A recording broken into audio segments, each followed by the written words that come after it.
Hello there, welcome to the Football Bloc. My name is Brandon. Today we're going to look back at my predictions for the Copa América 2024 quarterfinals and see how I did. So if that sounds interesting, let's hop right into it.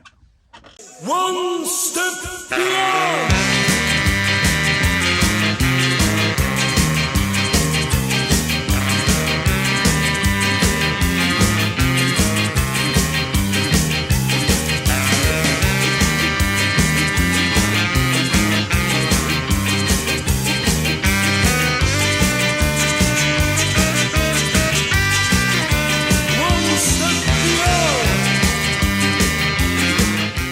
So the 2024 Copa Americas has finally come to a close. We have 4 teams advancing to the semifinals, and 4 teams, unfortunately, going home. But before we look to the semifinals, let's look back and see how my predictions did and how each of these matches went down. So the first match that we're going to look at is Argentina versus Ecuador.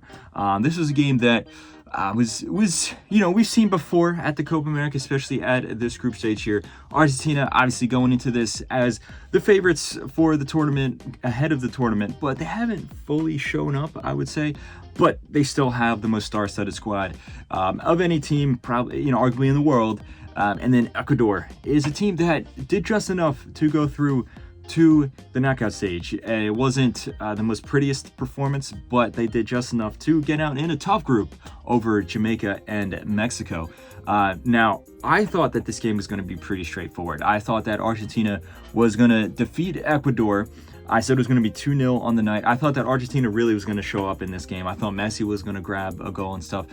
That is not what happened at all. Now, ultimately, Argentina did find a way through, but if anything, Ecuador was the better team. I thought that they had much more chances in the first half. Argentina did score off a very good set piece, but it was Ecuador that really got back into the match. They could have equalized, but they missed the penalty from Ener Valencia. And then eventually they did score with a really nice header, taking the match to penalties. And even before penalties, there were some close chances that looked like they might steal the game right before it ends. But Argentina had El Dibu Martinez stand up in goal, saving them in the penalty shootout, just like he did in the Copa America again last time against Colombia in the semifinals, and then also in the World Cup against both the Netherlands and France in the final. I think that on the night, Argentina was inferior to Ecuador. The only difference is they had Emi Martinez. My prediction, I said 2-0 to Ecuador, ended up being 1-1, Argentina going through on penalties. Obviously, I got the right team going through, but I did not see how good Ecuador is going to be. I did heavily underestimate them, and perhaps I overestimated Argentina, which is, admittedly understandable because, look how, they're the defending champions of both the Copa America and the World Cup. But anyway, let's move on to the next game. We had Venezuela going up against Canada, and this is a game that was seen as relatively open because Venezuela, they surprised many by topping their group, but they're not like a powerhouse of South American soccer or anything like that. And then Canada has had some upsets prior to this point, but I really thought that this match was going to be relatively straightforward. I thought it was going to be close, but ultimately I thought Venezuela just, having more experience, especially in this tournament, having much more experienced players. And then also, I think they have been playing better in this tournament up until this point. I thought that was going to be enough to eliminate Canada, despite it being a pretty close game. And I think in this match, actually, Venezuela, because all those things were true, I think that they perhaps maybe underestimated Canada. Maybe they were perhaps playing a little too arrogant, because the way that this game started off, it looked like Venezuela was so much more relaxed, not really aggressive. They weren't on the ball. It's very different to how they started these games against, say, Mexico or against Ecuador or against Jamaica. Canada came out and with an early goal grabbed the lead, a very deserved lead. And then, if anything, they were by far the better team throughout the entirety of the rest of the match. Venezuela could not get back into the game. Now, they eventually got a little lucky. I think it was you could say the goalkeeper shouldn't have been that far out of goal, but it was a moment of brilliance from Salomon Rondon, who is in amazing form for both club and country. He scored, in my opinion, what's the goal of the tournament. He chipped the keeper from extremely far out to pull Venezuela back into the match. But Canada, in some ways, actually got robbed by the referee. There was a lot of chances here. I mean, at the end of the day, it did go to a penalty shootout, and Canada ended up going through, which is crazy to think about. That Canada is now in the semifinals of the Copa America. I would say they are deserved winners too, because Venezuela, I don't think showed them enough respect, if I'm being perfectly honest. My prediction was that it was going to be 1-0 to Venezuela. Like I just said, ultimately that did not happen. I think Canada was a better team on the night, and while it was very close, they end up going through to the semifinals. The next matchup we have is Colombia versus Panama. And this is a game that both teams going into this have been playing in some pretty exciting form. This was, in my opinion, I thought it was going to be a very exciting game. And ultimately that is what happened. Colombia just utterly smashed Panama, though. And it's not to say that Panama was awful. I think it was more so Colombia was just that good. It ended up being 5-0 on the night.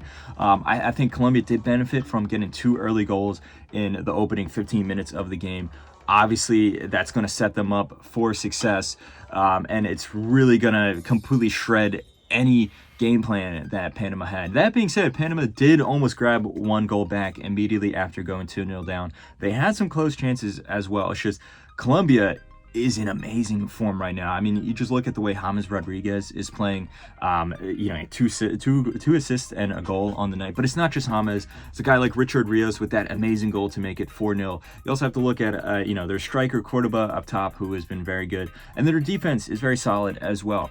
So I think overall, it's an unfortunate result for Panama, but overall they've had a good tournament up until this point. While this might be, a stain on the record, the fact that they got out of their group over the United States was a very good showing for them. I said it was going to be 3-1. I thought Panama was going to grab a goal, but Colombia was just going to be a step above them. I got the vibe of the match right.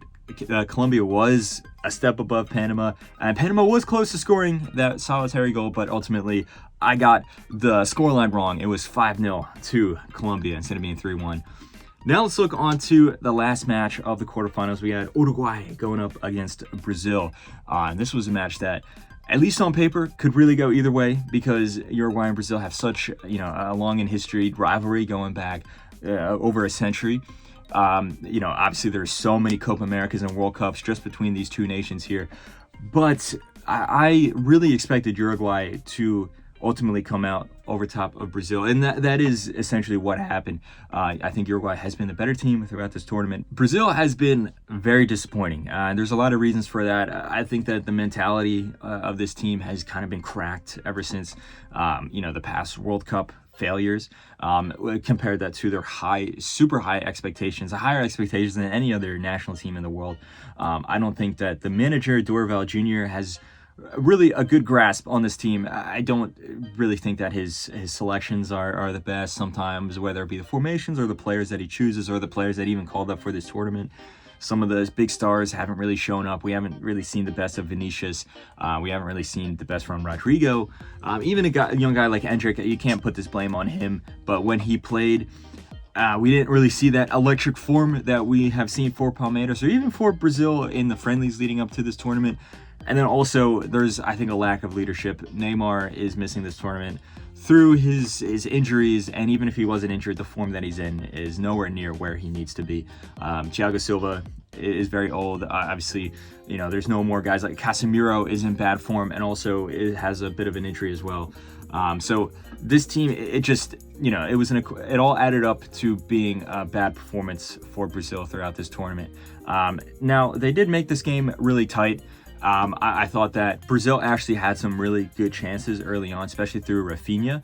And it also got really close at the end because Uruguay, who has been playing in this, very Bielsa ball, like electric, attacking, aggressive style, they had to revert a little bit back to their normal, pragmatic, defensive style for this game. It got really close because it was getting very violent. Of course, come to expect that with this game. But there was a red card for Nandes, and Uruguay was playing for a large part of the second half a man down. So this really went down to the wire, ultimately went down to penalties, and it was Uruguay that came out on top here. I think that Uruguay are deserved winners of this particular match because of how good they were up until this point. And even in the match in particular, despite it being 0-0, they were the better team, but it was very, very, very close. My prediction was that Uruguay is going to win 1-0. It was 0-0 and it went through on penalties, but still I got the right team going through. So overall, my predictions, the only one that I got wrong was Venezuela. I thought that they were going to overcome Canada, but still, I think overall my predictions were pretty good for this round. If you did predictions yourself, let me know how you did in the comment section below. Also, don't forget to like and subscribe. Share this video with a friend. Follow the Football Bloc on social media. But anyway, guys, my name is Brandon. This has been the Football Bloc, and I hope you have a nice rest of your night. One step beyond.